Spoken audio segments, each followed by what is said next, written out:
Hey everybody, I'm Ben, and this is my new Bailey WBS 14 bandsaw.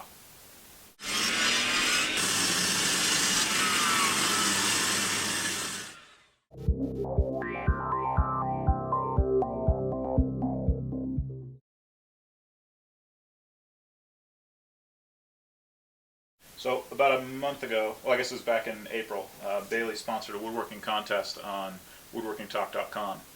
And it was a build something that fits in an 18-inch cube. Anything smallest or largest dimension could be more than 18 inches. So what I built was that little guy up there, a Strand Beast Rhino. I'll put a link to my entry video so you can see what that's all about in the description of this video. The prize was a $1,600 shopping spree at Bailey Industrial's woodworking site, and this is what I picked. It's their 14-inch bandsaw. It's really a nice piece of machinery, so I thought I'd kind of walk you through it today and do a quick little review of it. I've had a chance to put it through its paces a little bit over the last month or so. I started building a bed for my son, and really had a chance to test out some of the capabilities of the saw, and I'm very happy with it. So I'll show you around a little bit.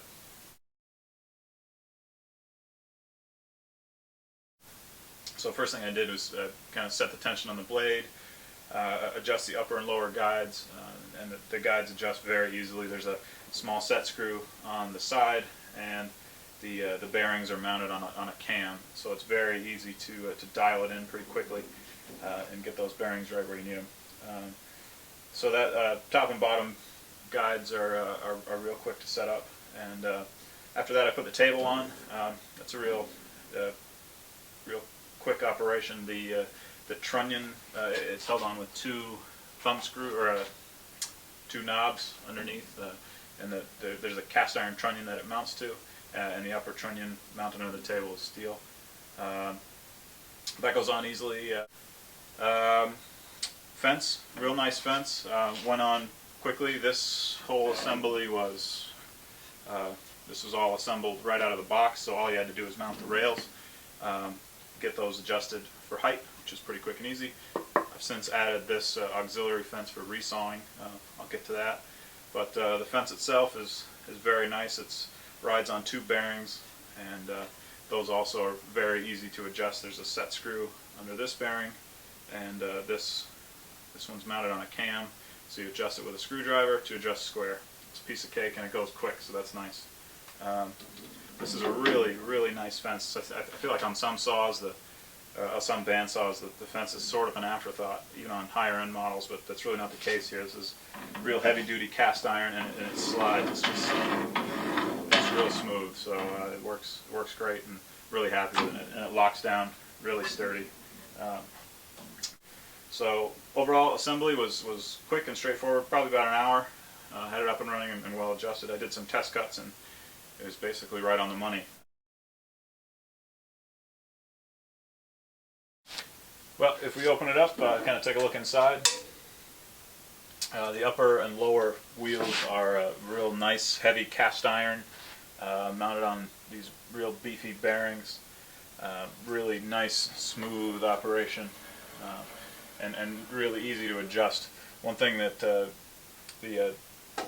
blade alignment adjusts. There's some knobs on the back, but the way that this cabinet's made, you can see right into your blade. So as you're dialing in these knobs, you're staring right at the blade, getting it where you want it, which is nice. Some of the other saws that I've seen and used, they have the wheels sort of set back in the cabinet. There's a little window, and I mean, you can see, but this is really nice. You can see the whole thing and really get your blade aligned where you want it on the wheel. So that's a nice feature. The upper guide assembly, it's a real nice rack and pinion system. There's a locking knob here and a hand wheel on the back. Operates very smoothly, and it's quick. Not a lot of rotations to get the rack where you want it. Up here is the blade tensioning.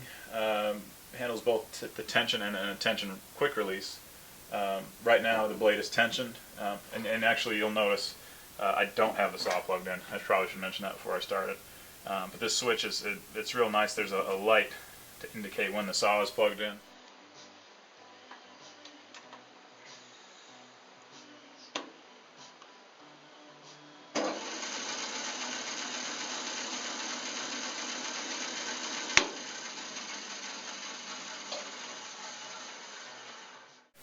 This is your blade tension release. Is tension now. Pop it down, and it takes tension off. And this is, you can adjust the tension by rotating this. But it's really kind of hard from the side. But retension your blade there. I like having it all in one place. I think that's a nice feature. Some saws you'll see a hand wheel either on the bottom, on the back, or on the top, and then they have a separate tension release. That's all well and good. It keeps it simple and it's very effective, and it's all right in one place, which is nice. I like that. The saw construction itself, it's got a super heavy column on this side, and so I really have no reservations. If I put like a carbide blade on it, something like that, you really got to crank up the tension on those, but that column is going to give this enormous beam strength and keep really high tension on those blades without an issue. So just kind of another example of the real heavy construction. Alright, take a squat down here, take a look at the lower cabinet. Who doesn't love a good squat? I hope you heard my knees pop.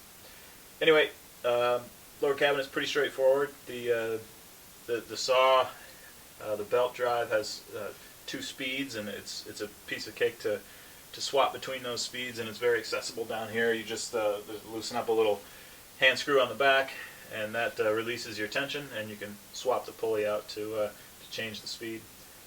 Foot brake is a real nice feature. This thing is very, very heavy duty. 2 dust ports. There's the upper one's right behind the blade, and the lower one down here in the corner. I did a ton of resawing with this, and really kind of did a lot of use and very little dust in the lower cabinet. So dust collection is very effective. Well, I forgot to mention something, so I have to squat down again. The foot brake triggers a small micro switch down there, so not only does it stop the blade, but it kills power to the motor, which is a real nice feature. That works well if you're starting from the front of the saw and you swing around, you're either working on the side or even from behind to pull something through. You can just hit your foot brake, kills your motor, and stops the blade instead of reaching around here to hit the switch. So that's a nice feature too, but forgot to mention it in my last squat. So hopefully that's the last one I have to do. Alright, if we come around to the back side of the saw, got your motor here, 1.5 horsepower, dual voltage. You can run on 110 or 220. You got your dust ports, and this is your to adjust the tilt of the table. I already loosened up the trunnion screws. Just pop that off. Table slides up or down wherever you want it, nice and smooth. And there's a bolt back there that'll put you right back at 90 when you want it. So there's a couple of knobs under the trunnion to loosen that up and tighten it up. Yeah, that's about it from over here. Let's go up. Alright, not much going on back here. These 2 knobs are for your blade alignment. They'll adjust that upper wheel so your blade runs where you want it. And this is the hand wheel for your upper guides, so that adjusts the height of those. Guess that's it. So what's a good review video without some action shots? It's like the shower scene of woodworking reviews. So let's do some test cuts and see how it works. Alright, we'll do a quick rip cut. This is a piece of 8/4 inch hard maple. I'm going to run that through. I left the guides a bit higher than I normally would, just so you can see the cut a little better.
guys and gals, some parting thoughts. I'm really very happy with the saw, so I couldn't have come at a better time either. I've got some good projects ahead to really keep testing it out, but so far I'm just really impressed with it, really happy with it. So really, I have no hesitations recommending this saw to anyone looking to pick up a high-end, heavy-duty 14-inch bandsaw. It's really fantastic. So thank you again to Bailey for hosting the contest, and they've really been a pleasure to deal with since then.